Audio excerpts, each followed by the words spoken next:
Selamat sore, Mbak Ipi dengan Friska di sini. Iya, selamat sore Mbak Friska. Iya, Mbak Ipi, Presiden mengatakan bahwa gigit keras kalau ada niat korupsi dana corona. Kalau dari KPK, pengawasannya seperti apa dan juga upaya penegakan hukumnya nanti seperti apa? Iya, mungkin saya sampaikan dulu dalam konteks pencegahan ya. Ya. Jadi sebenarnya sejak awal KPK sudah melakukan upaya ataupun langkah-langkah antisipatif dalam konteks pencegahan dengan membentuk satu tim yang bekerja bersama gugus tugas baik di tingkat pusat maupun di tingkat daerah. Tugas dari gugus tugas ini adalah melakukan pendampingan, maksud kami tugas dari tim pencegahan KPK ini adalah melakukan pendampingan kepada gugus tugas terkait ada 4 titik rawan yang sudah KPK mitigasi. Yang pertama adalah terkait pengadaan barang dan jasa. Kemudian yang kedua terkait dengan realokasi dan refocusing anggaran. Kemudian yang ketiga terkait dengan pengelolaan filantropi dan bantuan dari masyarakat. Dan yang terakhir, yang mungkin ini agak rame ya Mbak Friska, adalah terkait dengan penyelenggaraan jaring pengaman sosial atau JPS, di mana di dalamnya salah satunya adalah penyaluran bansos kepada masyarakat yang terdampak. Langkah-langkah antisipatif yang dilakukan KPK dalam konteks pencegahan diantaranya adalah juga menerbitkan 3 surat edaran terkait dengan 4 titik rawan tersebut. Terkait dengan pengadaan barang dan jasa, selain tim di pencegahan di tim kedeputian pencegahan KPK yang bekerja langsung bersama dengan tim gugus tugas di pusat misalnya, pada tahap awal dalam proses pengadaan APD, tim pencegahan KPK sudah ikut mendampingi di sana. Jadi kami ikut dalam proses memberikan advice, bagaimana melakukan proses negosiasi, karena dalam kondisi pandemi seperti ini kita tahu dibutuhkan dengan cepat, tetapi kita tidak bisa mengabaikan aspek akuntabilitas dan transparansi dalam prosesnya. Sementara harga kita tahu sudah tidak lagi normal pada saat itu.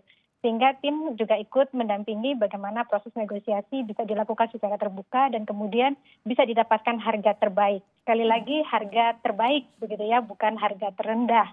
Karena sebenarnya kalau kita melihat kepada perpresnya menyebutkan di situ adalah harga terbaik. Ya ada komponen lain, artinya di sana bukan hanya terkait dengan komponen harga, tetapi ada faktor waktu yang akan menentukan, artinya kondisi pandemi ini kondisi yang tidak normal begitu ya.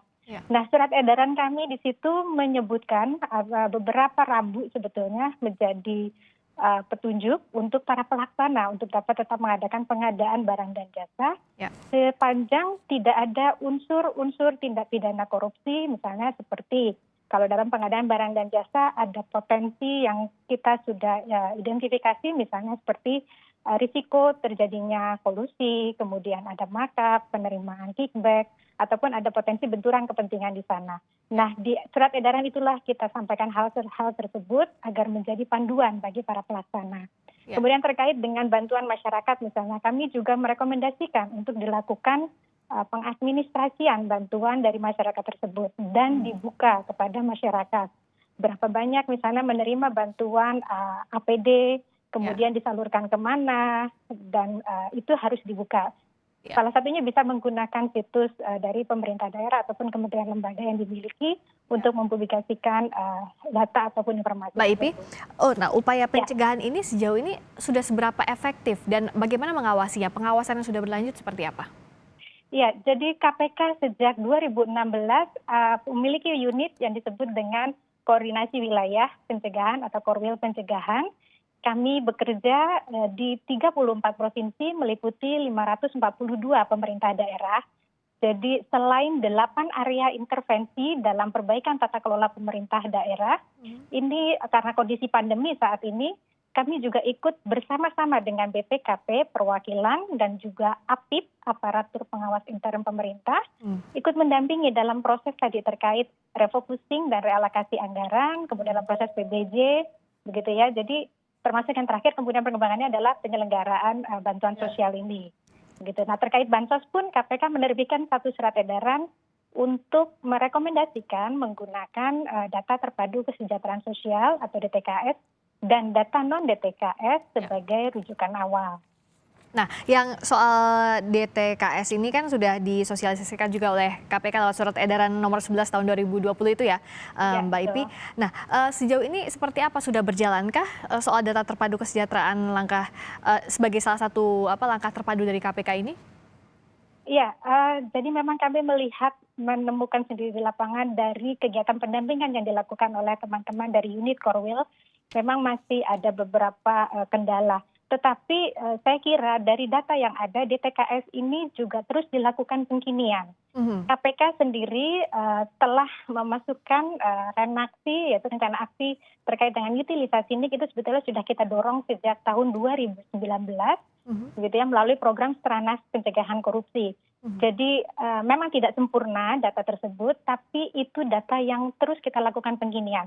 Nah, kondisi pandemi ini tentu berbeda, di mana kriteria miskin dan rentan miskin itu kemudian meningkat, sehingga itulah dibutuhkannya untuk dilakukan perluasan DTKS dengan melakukan verifikasi dan validasi di lapangan yang kami rekomendasikan agar melibatkan satuan kerja terkecil di masyarakat, yaitu hingga ke RT RW Ya. untuk mendata warganya yang terdampak COVID-19 ini.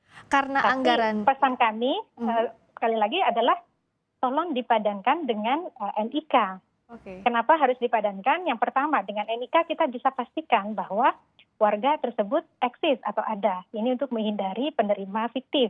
Oke. Begitu. Jadi agar by name by address itu ya, Mbak, ya, dengan Iya, DTKS betul, Mbak dan Frida. dipadukan dengan NIK. Nah, Iya. kalau pencegahan sudah di-set, kira-kira langkah dari KPK, tapi karena ini anggarannya sangat besar, Mbak, 677,2 triliun rupiah. Langkah penindakannya seperti apa ya yang juga sudah disiapkan oleh KPK? Jadi kalau dalam konteks pencegahan sebenarnya saya ingin tambahkan satu lagi, Mbak Friska. Perkembangan terakhir dengan penyaluran bansos ini, di dalam surat edaran tersebut KPK juga sebetulnya merekomendasikan pemerintah daerah dan kementerian lembaga yang menyalurkan bansos agar menyediakan satu kanal atau satu saluran pengaduan masyarakat. Namun karena respon yang disampaikan oleh kementerian lembaga dan Pemda ini minim, sehingga pada tanggal 29 Mei 2020 yang lalu, KPK meluncurkan satu fitur baru pada platform pencegahan korupsi yang bernama Jaga. Nah, iya. Jadi ada fitur yang namanya Jaga Bansos begitu. Ya. Melalui fitur itulah KPK menampung keluhan masyarakat terkait dengan penyaluran bansos.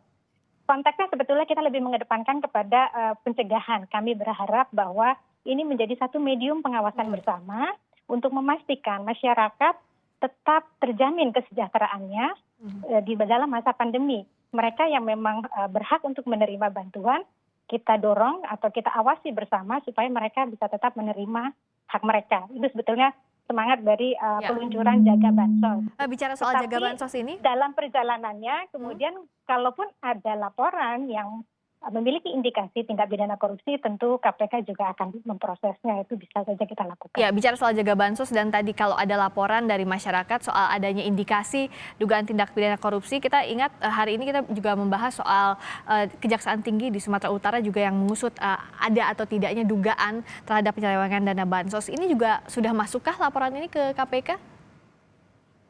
Saya mungkin mesti mencek untuk detailnya kalau laporan yang sama apakah juga disampaikan kepada KPK. Tapi yang bisa saya sampaikan adalah melalui fitur ataupun platform pencegahan korupsi Jaga Bansos ini, kami juga menerima ada beberapa laporan yang mengindikasikan ada dugaan tindak pidana korupsi, dan itu bisa kita teruskan ke teman-teman dari bagian pengaduan masyarakat di KPK.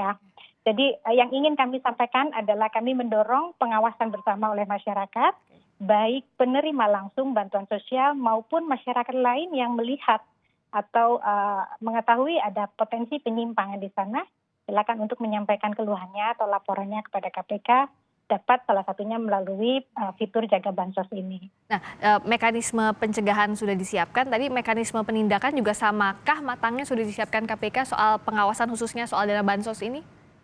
Betul, sebetulnya paralel yang dilakukan oleh KPK baik upaya pencegahan maupun upaya penindakan, karena pada dasarnya upaya pencegahan dan penindakan KPK itu adalah terintegrasi. Jadi saat kami membentuk tim khusus di Kedeputian Pencegahan untuk bekerja bersama dengan tim gugus tugas baik di pusat maupun di daerah, ada tim kami juga yang di penindakan pun tetap bekerja. Dan artinya ini pengawasan anggaran penanganan virus corona ini jadi tanggung jawab bersama, termasuk juga lintas aparat penegak hukum dan juga para pihak terkait. Terima kasih Mbak Ipi atas waktunya bergabung di Kompas Petang.